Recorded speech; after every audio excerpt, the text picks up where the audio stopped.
नमस्कार, मैं हूं आशीष त्रिपाठी आपके साथ और रायपुर से इस वक्त की बड़ी खबर। मंडाविया के दौरे पर अरुण साहब ने बयान दिया। चुनाव सह प्रभारी मनसुख मांडविया का आगमन हुआ। कई स्तर पर बैठक होगी। 2023 के लिए रणनीति बनेगी। अलग अलग समूहों से चर्चा करेंगे, वरिष्ठ मार्गदर्शन करेंगे और उनका प्राप्त हो रहा मार्गदर्शन आगामी चुनावों में पार्टी को फायदा देगा। दरअसल यहां मनसुख मांडविया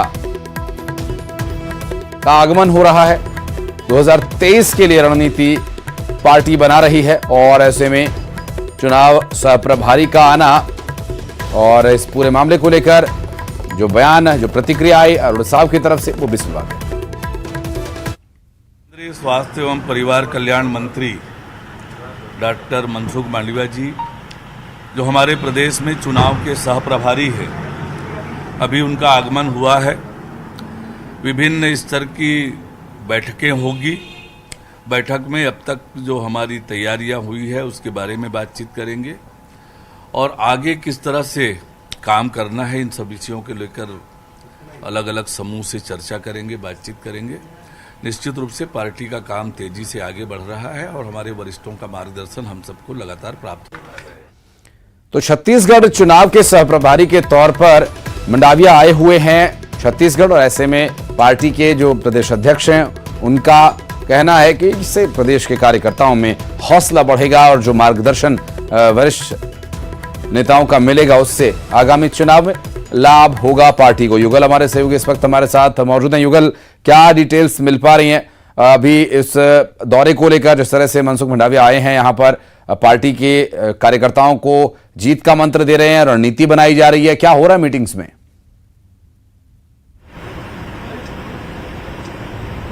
देखिए आशीष, ये दूसरा दौरा है। इससे पहले प्रधानमंत्री के साथ जो केंद्रीय स्वास्थ्य मंत्री है मनसुख मांडविया, वो आए थे और उसके बाद उन्हें यहाँ का चुनाव सह प्रभारी बनाया गया है छत्तीसगढ़ का।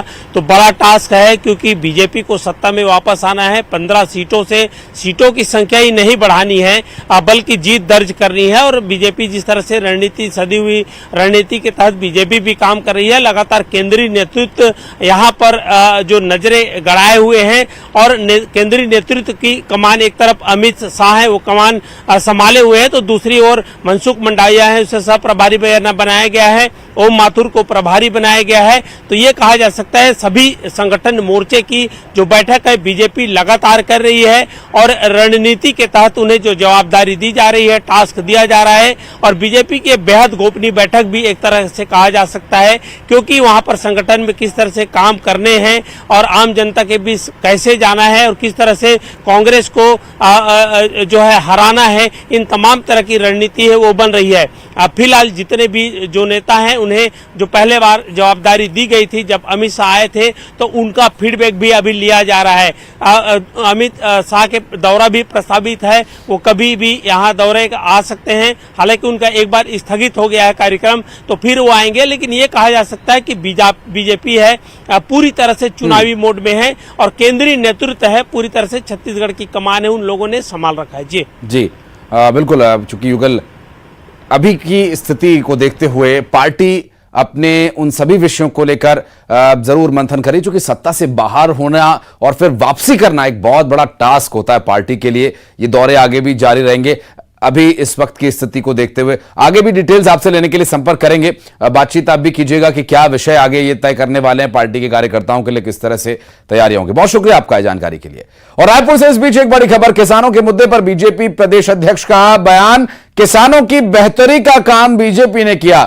कांग्रेस ने हमेशा किसानों की उपेक्षा की, उनकी तरक्की के लिए कभी कोई काम नहीं किया। हम आगे भी उनकी बेहतरी के लिए काम करेंगे, हम किसानों के लिए बेहतर काम करेंगे। अरुण साहब का बयान। इस आजाद हुआ है, किसानों की तरक्की और बेहतरी के लिए किसी ने काम किया है तो भारतीय जनता पार्टी की सरकारों ने ही काम किया है। वर्षों तक किसानों को कांग्रेस ने उपेक्षित रखा, शोषित रखा। किसानों की तरक्की और बेहतरी के लिए कभी कांग्रेस ने कोई काम नहीं किया और भारतीय जनता पार्टी ने ही किसानों को आगे बढ़ाने का, किसानों की खुशहाली के लिए काम किया। गांव, गरीब और किसान की तरक्की और बेहतरी के लिए काम किया है। आगे भी किसानों की बेहतरी और खुशहाली के लिए हम लगातार काम करेंगे। केंद्र सरकार भी लगातार योजना बनाकर काम कर रही है और निश्चित रूप से हमारी तैयारी होगी, हम जब सरकार बनेगी हम और अच्छे से किसानों की बेहतरी के लिए काम। और रायपुर से इस वक्त की बड़ी खबर आपको बता दें, दीपक बैज के बयान पर बृजमोहन का पलटवार। पहले कांग्रेस तय कर ले कि किसने चेहरे पर, माफ कीजिएगा, किसके चेहरे पर चुनाव होगा।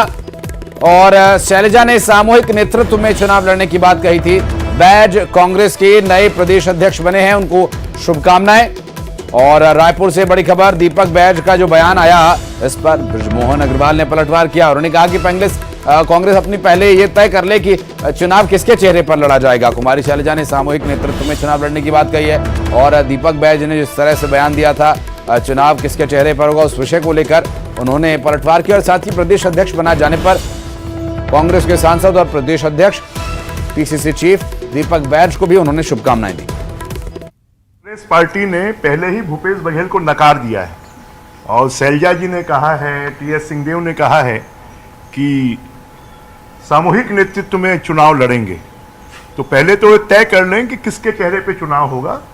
और जरा दीपक बैज जी को, वो कांग्रेस के नए नए अध्यक्ष बने हैं, हमारी शुभकामनाएं हैं। और पहले अभी छत्तीसगढ़ की बात करें, बाद में प्रधानमंत्री जी की बात। और युगल तिवारी हमारे सहयोगी हमारे साथ लगातार मौजूद हैं। युगल, चूंकि जो नेतृत्व का जो विषय है, हालांकि दीपक बैज के प्रदेश अध्यक्ष बनने की शुभकामनाएं भी बृजमोहन अग्रवाल दे रहे हैं, लेकिन ये कैसे तय होगा, जो वो सवाल उठा रहे हैं कि किसके चेहरे पर चुनाव लड़ा जाएगा, ये उत्साह में दिया गया बयान था दीपक बैज का, या फिर जिस तरह की सामूहिक नेतृत्व का जिक्र किया जा रहा है उसमें दीपक बैज, प्रभारी और सीएम और सभी नेता शामिल हैं?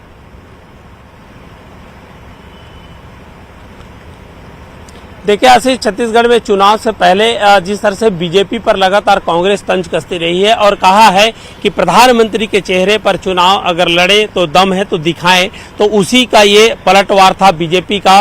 और कांग्रेस के सामूहिक नेतृत्व के मुद्दे को बृजमोहन अग्रवाल है लगातार उठा रहे हैं। इससे पहले भी जब कांग्रेस की दिल्ली पर बैठक हुई तो सामूहिक नेतृत्व की बात आई थी। तो जाहिर तौर पर कहा जा सकता है कि सामूहिक नेतृत्व से ही कांग्रेस ने पहले भी कहा है कि सामूहिक नेतृत्व से ही चुनाव जीता जाता है। और यही वजह है कि जब सामूहिक नेतृत्व की बात आ रही है तो बीजेपी लगातार तंज कस रही है। और छत्तीसगढ़ में जिस तरह से चुनावी माहौल है, चुनावी परिदृश्य बना हुआ है, बीजेपी कांग्रेस दोनों तैयारी पर हैं। और यहाँ पर कोई भी नेता अगर आरोप लगाते हैं तो उसका कटाक्ष, उसका प्रत्यारोप जरूर सुनने को मिलता है। और यही वजह है जब दीपक बैज ने कहा है कि बीजेपी में अगर दम है तो प्रधानमंत्री के चेहरे पर यहाँ पर चुनाव लड़के दिखाए, तो उसी का ये जवाब है। बृजमोहन अग्रवाल ने उसी को लेकर के तंज कसा था, जवाब दिया है। तो ये कहा जा सकता है कि चेहरा कौन होगा छत्तीसगढ़ में ये तो आने वाला वक्त ही बताएगा दोनों दल की। लेकिन इस तरह से आरोप और प्रत्यारोप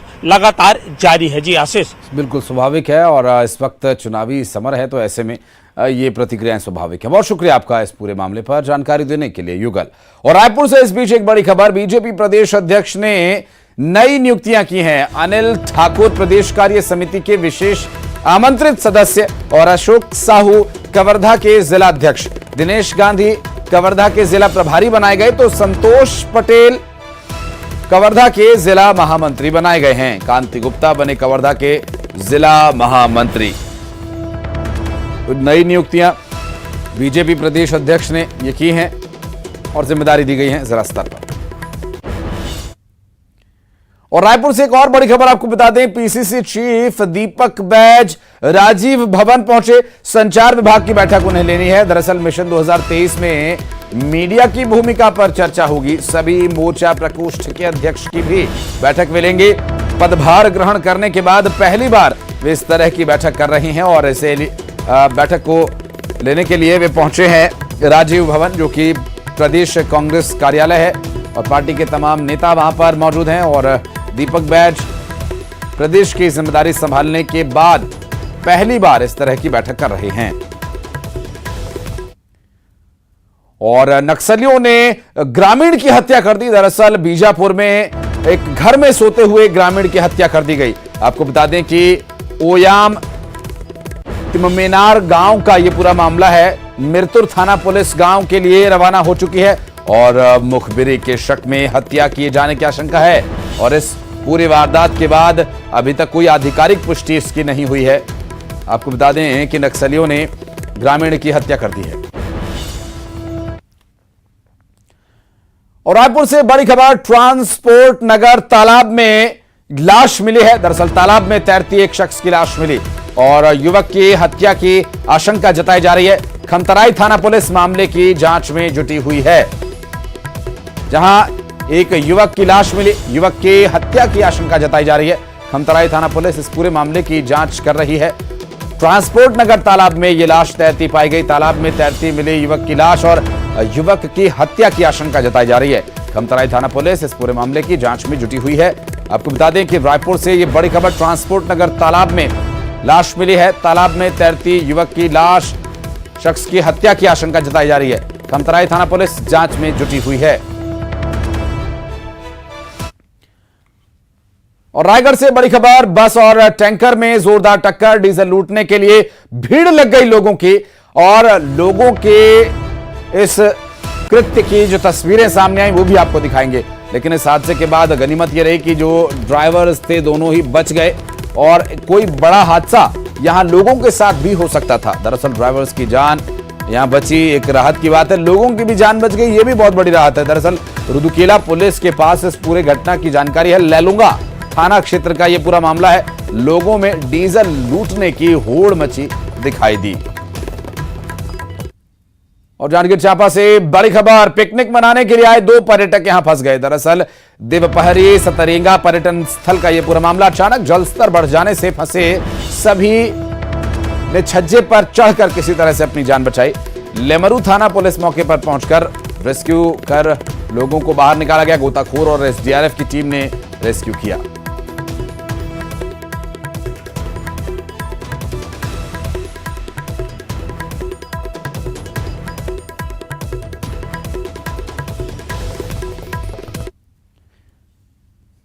और अब सिटी टॉप 20। मुख्यमंत्री भूपेश बघेल आज लोक कलाकारों से करेंगे भेंट मुलाकात और राजीव